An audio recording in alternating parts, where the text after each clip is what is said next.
welcome back to One Queen, One Princess in Our Fabulous Life. I heard the questions and I'm here to answer them. So the question is, how did you choose the country that you relocated from? If anybody knows me, you know I started from 13 countries and I scoped it down to just 3, and then from there I chose my main one. However, it was a journey to get through that. And so today I'm going to take you on that journey with me. So lock in and follow me as I take you on this journey on how to choose your next destination. All right, so here today I'm gonna give you my starter kit. And the starter kit to moving abroad is not even logistics at all. It starts within. It starts with removing self-doubt, not being scared of things changing. The risk of even failing has to exit the room.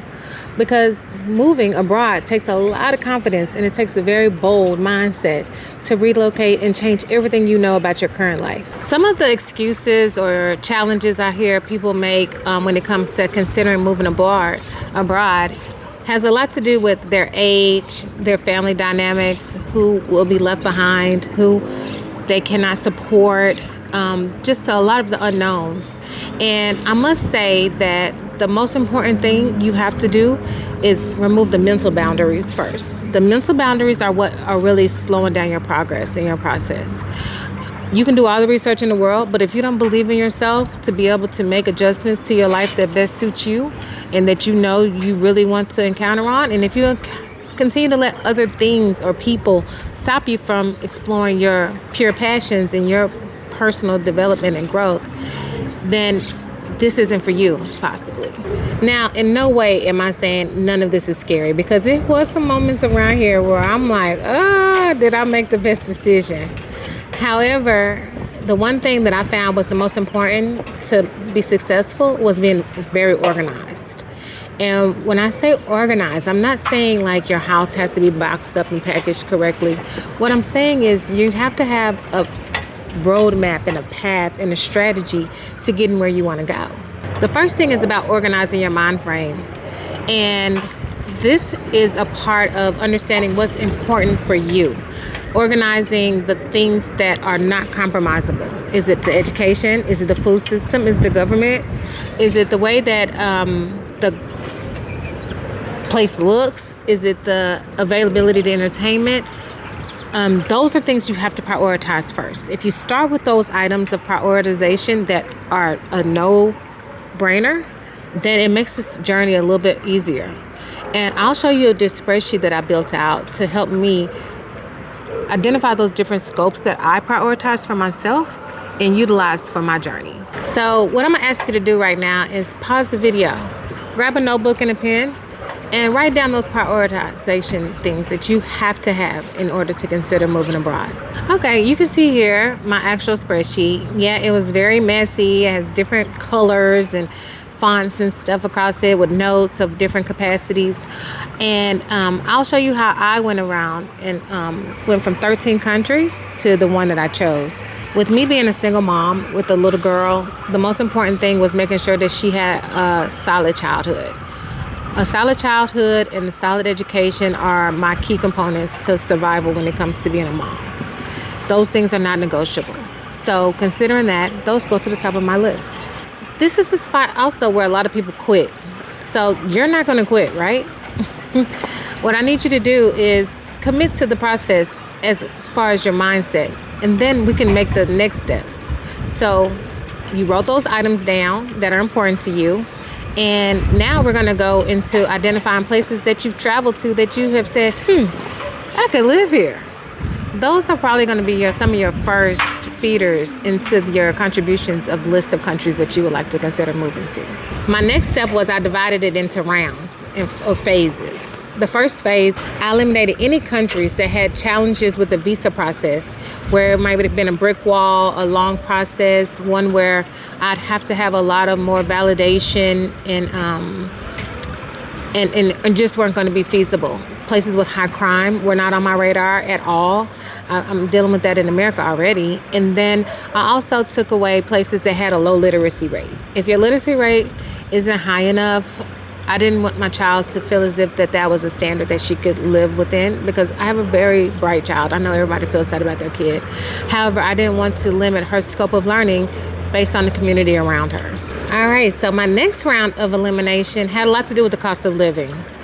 Some places are just very dreamy as far as living. However, when you get to places, especially like an island, you have to think in the cost of importing every single thing and how that can get very cost consuming and so forth. So I looked at the currency exchange from $1 to the other places. In places with euros, they were automatically knocked out of the runnings.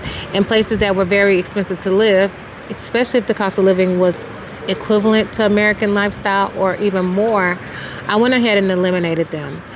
Barbados, I did let it hang on because I really liked Barbados. However, they had a very strong education system. So I had to make decisions to make a compromise where it was necessary. And cost of living and education are both very high on my radar. But Barbados got to stay in the running, even though they use $1 and they do import a lot. I felt like the quality of education was worth the expense. So they got to stay on round 2. The next round is round 3. Round 3 was very challenging to get out of for myself because it had all my hitters, right? It had my Curaçao, Barbados, Costa Rica. I still had Thailand on the list. I still had countries like Ghana on my list. And at this round, I had to come to the realization that some things were just not going to be as feasible as I thought they would be, like travel. If I needed to get to a family in an emergency, does it take 2 days to reach them, 3 days to reach them? Or can I pick up and be there in 4 to 6 hours and have a daily route to access my family? So when those things started becoming part of the criteria, it started taking countries off my radar that were farther away, although they fit my dynamics as far as their financial structure and their geographical and educational standards. So I will say that round 3 took me down to my last 3 selection options. All right, so now here we are, round 4, last 3 countries. We're looking at Costa Rica, Curaçao, and Barbados, all because of different reasoning. However, they all met my criteria when it came to education. I want us to be able to have an opportunity to learn multiple languages as a normal daily lifestyle. I wanted us to have a cost of living that was affordable. I wanted Phoenix to have a very strong educational system. I wanted a climate that I could enjoy year round. I also wanted to be outside the hurricane zone, and I also most definitely needed a low crime. So now we're down to the last 3. And what I was planned was to go on a week-long journey to each one of them individually and scope them out. So I would say this whole process of elimination should start right about 9 months before you think that you want to start making the actual exit out of the country. So right now, the next journey is about the travels to the different countries, to stay abroad and live as a local. What I did was I traveled to the countries. I stayed in a local residence, not the hotel. I went to the grocery store, shopped, bought things at the price in the grocery store that I would normally buy back home. I rented a car so I could drive the island and see exactly how the demographics of the island were. If they drove on the other side of the road, could I get with it? If they drove crazy, which they're kind of right on the border of crazy.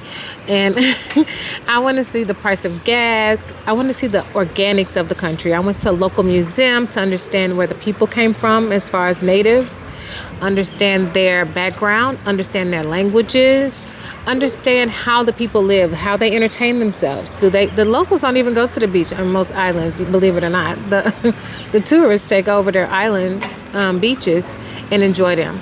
I wanted to see exactly how the people treated each other, how they welcomed each other in the community, how they collected, how they spent their time, and how they spent their money and resources. Because what you want to do is embrace the culture. I know as an American, sometimes we get a little bit pushy on our way of living and try to infuse it into the way we live in other places.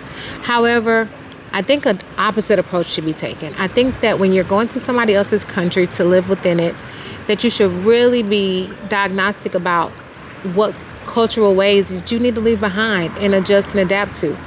I never had hung clothes on the line before I moved to Curaçao. However, here I am, right? The grocery store, the eggs and the milk are not refrigerated. Very different from an American style. Also in America, I buy groceries and they're good for a week, maybe a week and a half, especially if you freeze them or store them correctly. Here, you have 3 to 4 business days and you might not have that grocery available to be fresh anymore because no preservatives. So what you have to do is be open-minded to the differences and adjust. And also while you're in the location that you're considering, I would physically go shop for a residence. Don't just shop online. The reason why I say physically is because like here, we use a different power grid system. You have to use different kind of outlets in your wall. You have to use, the refrigerators are not the same size as they are in America. The washing machine and dryer concept is just different. I have one device that can possibly do both, both wash and dry. You want to actually see what comes with a furnished apartment, what comes with an unfurnished apartment. I honestly had never lived in a furnished apartment before. I always felt like I don't want to live somewhere where somebody has already lived, especially like a couch and a bed and so forth. However, I was able to find a place that was brand new, and that helped me with my comfort of living in somebody's furnished home as a rental property initially. Also, if you have children, go tour the schools, go talk to the people and see what's important to them as far as their teachings, their way of teaching, the classroom size. The classroom size here for Phoenix would have been 4 or 5 kids per class. However, the classroom she got bumped up to had 9 children, which is a great number for learning. And she gets a really good education here, which is one of my criteria. Also, if I had to give you something else to review, I would go and pay attention to the banking system. Make sure you understand the citizenship requirements. A lot of those documents that they require you for residency and so forth, they can be very time sensitive, like within 90 days, background checks, having different documents apostilled, which is a low-key type of notary that they normally require abroad in certain countries. You have to provide confirmation of certain financial support for yourself while living in some countries. I had to show, I think, $12,000 each for Phoenix and I, and your bank accounts to prove that you can afford to not become a part of their homeless society. And just go through all these details. Another thing to consider is price out what the cost of a vehicle will cost, or if you're going to ship your car, what that looks like as far as the process. Here, it was not ideal. However, I didn't come into this with that in scope, so I think that was a miss on my side. Also, it's very, very important that you are at a place where the weather is ideal for your liking. Here, the weather has never been below 67 degrees on record, so I love warm weather and the beaches and the pool and so forth, so I'm really loving that part. Also, identify what foods are locally grown and what produce you will be changing yourself to be your norm. Like in America, we have certain peaches, oranges, grapes, and things like that readily available, whereas here, not so much. Here, we eat a lot of avocados, passion fruit, bananas are everywhere, plantains. So it's just a cultural difference that you're going to have to get with. And this last one, it might be one of the most important ones, is find out what an emergency trip back home to your family would cost you.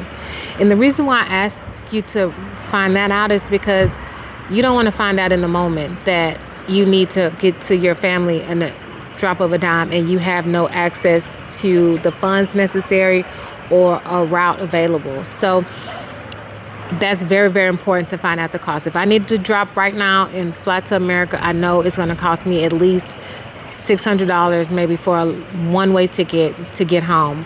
And with Phoenix in mind, that's $1,200. And that's just something you need to be able to afford at all times. On top of, the fact that you might not be employed when you move initially, or might need to take some time away to move and get your internet set up, VPN, things like that.